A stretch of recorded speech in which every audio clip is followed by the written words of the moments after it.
আসসালামু আলাইকুম। ভিডিওটি ওপেন করার জন্য আপনাকে ধন্যবাদ। আজকে আমি দেখাবো কিভাবে পাসপোর্ট সাইজ ছবি তৈরি করতে হয় মাইক্রোসফট অফিস সফটওয়্যারটি দিয়ে। মাইক্রোসফট অফিস সফটওয়্যারটি সাধারণত লেখালেখির জন্য ব্যবহার করা হয়, বাট কিছু এর অ্যাডভান্স ফিচারও আছে যার মাধ্যমে আপনারা খুব সহজে একটা পাসপোর্ট সাইজ ছবি তৈরি করতে পারবেন। পাসপোর্ট সাইজ ছবি সাধারণত ফটোশপে করা হয়, বাট ফটোশপের ইন্টারফেস গুলো অনেকটা কঠিন হয়। যারা বিগিনার তারা একটু করতে সমস্যা হয়। এই জন্য আজকে আমি আপনাদের দেখাবো সবচেয়ে সহজ ওয়ে মাইক্রোসফট অফিস দিয়ে কিভাবে ব্যাকগ্রাউন্ড রিমুভ করবেন এবং একটা পাসপোর্ট সাইজ ছবি তৈরি করবেন। ওকে, চলুন তাহলে শুরু করা যাক। তো প্রথমে আমাদের ছবিটা আনতে হবে মাইক্রোসফট অফিসের হোম পেজে। এটার জন্য আমরা যেতে হবে ইনসার্ট এন্ড পিকচার।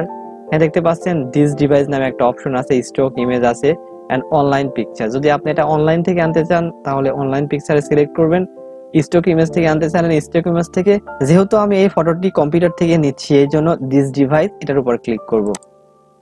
একটু ওয়েট করতে হবে। এন্ড ডেস্কটপ, যেহেতু আমি এটা ডেস্কটপের মধ্যে রাখছি এই জন্য ডেস্কটপে সিলেক্ট করলাম এন্ড ফটো এখানে ক্লিক করলাম। তো আজকে আমি এই ফটোটি পাসপোর্ট সাইজ বানিয়ে দেখাবো, এই জন্য আমি এটাতে ক্লিক করলাম। তো এটা আমাদের মাইক্রোসফট অফিসের হোম পেজে চলে আসছে। এখন আমরা এটা মুভমেন্ট করতে চাচ্ছি, দেখেন এটা কিন্তু মুভমেন্ট হচ্ছে না।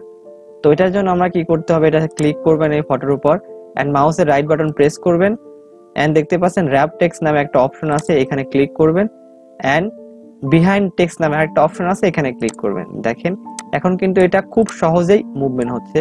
আপনি ইচ্ছা করলে সাইজ রিসাইজ করতে পারেন, ছোট বড় করে নিতে পারেন, ড্র্যাগ করে টান করলেই ছোট বড় হয়ে যাবে। তো এখন আমরা এটার পাসপোর্ট সাইজ করার জন্য প্রথমে আমাদের ব্যাকগ্রাউন্ড রিমুভ করতে হবে। তো ব্যাকগ্রাউন্ড রিমুভ করার জন্য এইখানে রিমুভ ব্যাকগ্রাউন্ড নামে একটা অপশন আছে, এটার উপর ক্লিক করবেন।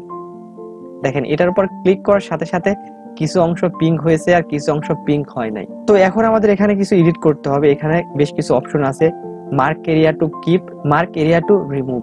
তো প্রথমে আমাদের মার্ক এরিয়া টু কিপ, এটা দ্বারা বোঝাচ্ছে আপনি কোন এরিয়া টু এটা রিমুভ করতে চাচ্ছেন। আমি এই পিঙ্ক কালারটা রিমুভ করব কোন কোন এরিয়ায়, এটা বোঝাতে চাচ্ছি এখানে। তো এটার জন্য আমি ধরে টান দিলাম নিচে, দেখেন এটা কিন্তু হয়ে গেল।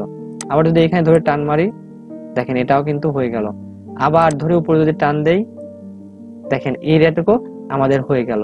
তো আমার মনে হচ্ছে এটাই পারফেক্ট। এখানে মার্ক এরিয়া টু রিমুভ, অনেক সময় আমাদের কিছু এরিয়া সিলেক্ট হয় না বা এই পিঙ্ক হয় না। তো পিঙ্ক আনার জন্য আমরা সাধারণত মার্ক এরিয়া টু রিমুভ এইখানে ব্যবহার করতে পারি। তো আমার মনে হচ্ছে এটা পারফেক্ট।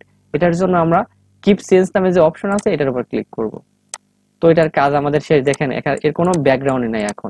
এখন এটার ব্যাকগ্রাউন্ড রিমুভ হয়ে গেছে। এখন আমরা পাসপোর্ট সাইজ ছবি কিভাবে বানাবো সেই প্রক্রিয়াটি শুরু করি। তো এখন প্রথমে আমাদের একটা শেপ নিতে হবে বা একটা ফ্রেম নিতে হবে। তো ফ্রেম নেওয়ার জন্য আবার আমরা ইনসার্টে গেলাম। ইনসার্টে যাওয়ার পর দেখেন শেপ নামে একটা অপশন আছে, এখানে ক্লিক করবেন। ক্লিক করার পর হাজার রকমের শেপ আছে। যেহেতু আমি এটা পাসপোর্ট সাইজের শেপ তৈরি করব এই জন্য একটা রেক্টেঙ্গেল নামে একটা শেপ আছে, প্রথমে দেখেন এটার উপর ক্লিক করব। ক্লিক করার পর এরকম ধরে টান দিব। তো এটা তো একটা জাস্ট শেপ বা রেক্ট্যাঙ্গেল, এটা তো আর পাসপোর্ট সাইজের মাপ হয় নাই। তো এটার জন্য আবার আমাদের কি করতে হবে, এটার উপর ক্লিক করতে হবে। ক্লিক করার পর এখন আমাদের মাউসের রাইট বাটন প্রেস করতে হবে এবং মোর লেয়ার অপশন নামে একটা অপশন আছে, এখানে ক্লিক করতে হবে। তো আমি এখানে ক্লিক করলাম।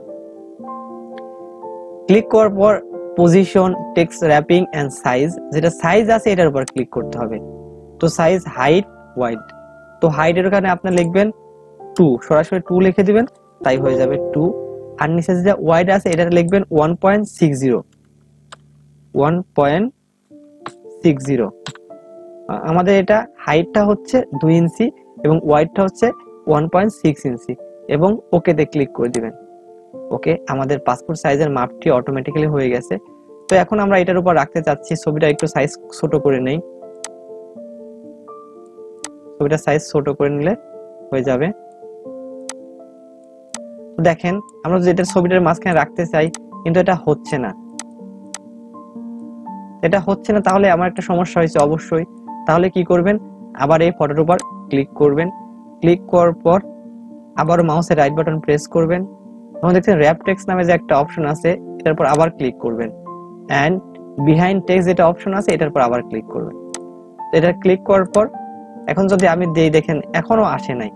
তো এই ফটোটি আমাদের যেটা শেপ আছে এই শেপটি ফটোর পিছনে রাখতে চাচ্ছি। এটার জন্য এটার উপর শেপের উপর ক্লিক করবেন। ক্লিক করার পর আবার মাউসের রাইট বাটন প্রেস করবেন এন্ড সেন্ড টু ব্যাক যেটা অপশন আছে এটার উপর ক্লিক করবেন। দেখেন এটা কিন্তু অনেকটাকু হয়ে গেছে। এখন আমাদের মূল কাজ শুরু করব পাসপোর্ট ছবি বানানোর জন্য। তো বন্ধুরা এখন আমরা এটার উপর ফিট করা ট্রাই করতেছি। এটা ফিট হয়ে গেলেই কাজটি শেষ হয়ে যাবে। আমরা একটু জুম করে নিচ্ছি যাতে করে কাজের সুবিধা ভালোভাবে বোঝা যায়। আর একটু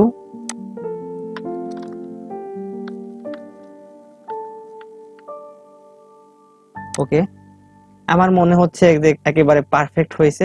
তো বন্ধুরা এখন আমাদের দুইটা গ্রুপ করতে হবে। তো গ্রুপ করার জন্য প্রথমে ফটোর উপর ক্লিক করবেন এবং শেষে যেটা ব্যাকগ্রাউন্ড আছে এই শেপের উপর ক্লিক করবেন এবং মাউসের রাইট বাটন প্রেস করবেন।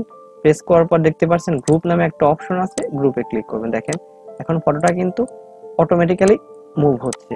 তো এখন আমি পাসপোর্ট সাইজ ছবি তৈরি করব, এখন সেটাই কাজ শুরু করব। দেখেন পাসপোর্ট সাইজ কিন্তু আমাদের ছবি অটোমেটিক্যালি হয়ে গেছে। এখন আমরা জাস্ট এটাকে আমরা মুভ করব বা কপি করব, কপি করে ডুপ্লিকেট বানাবো। এটা কপি করার জন্য আপনারা শিফট প্লাস কন্ট্রোল আছে, এটার উপর ক্লিক করে আস্তে করে টান দিবেন। দেখেন এটা কপি হয়ে যাচ্ছে। তো আপনারা এভাবে যত ইচ্ছা কপি তৈরি করতে পারবেন এবং আপনারা প্রিন্ট দিতে পারবেন। দেখেন আপনারা যত ইচ্ছা কপি করবেন, প্রিন্ট দিবেন। এটা এভাবে